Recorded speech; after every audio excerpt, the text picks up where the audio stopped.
let's talk about why the Senate hasn't passed a budget in 3 years. First of all, just basic civics here, Steve. Is the Senate mandated by law to pass a budget, or is this okay that they haven't come up with a document in that amount of time? Well, it is the one thing that, you know, the Congress is constitutionally charged with, passing a budget to appropriate the funds for the federal government to spend, and the Congress has violated that. The Senate has. It's been, as I just said, it's been 3 years now, Mary, since we've seen a budget out of the Democrats, and the reason they haven't passed a budget is because Democrats don't want to show the American people what they're in favor of on the budget. They'd much rather attack Republicans. You saw how they attacked the Ryan budget, oh, it's going to destroy Medicare and so on. They don't want to have to show the American people that they actually favor a gigantic tax increase, that they favor really dramatic cuts in the military budget that most Americans would find very dangerous. So it's a kind of rope-a-dope budget strategy. Attack the other team's budget, but don't come out with something yourself. Well, Steve, the Republican Study Committee released a little video that parodies this dynamic. I don't know if we've got a clip of that. Let's see if we can put that up right now. Cap and trade climate change legislation. I am deeply sorry. General Motors has filed for Chapter 11 bankruptcy. We are done. The swine flu pandemic. The iPad. Michael Vick is a free man. The U.S. midterm elections. The Republicans have put a budget on the table. The fight for control in the Gulf as the slick gets bigger. The trial of Casey Anthony. The tsunami. I, William Arthur Philip Louis. It is now churning through the city of Tuscaloosa.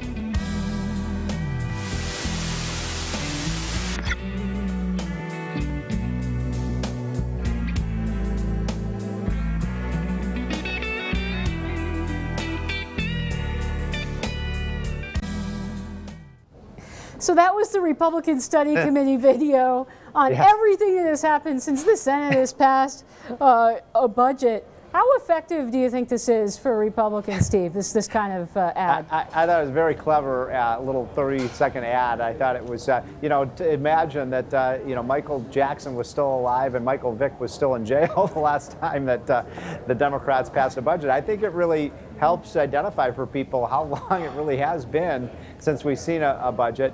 Look, I think poking a little fun at the Democrats for not acting on the budget is very appropriate, especially when they keep shooting at the Ryan budget. Look, you know, it's easy to shoot at the other team's budget when you don't have anything to show yourself. Now, Steve, I do want to be fair here, though, to the Democratic side. And I don't want to lump them all into one single basket. Are all Democrats against proposing a budget, or are there some guys up there in the upper chamber that really want to do something and want to work with Republicans?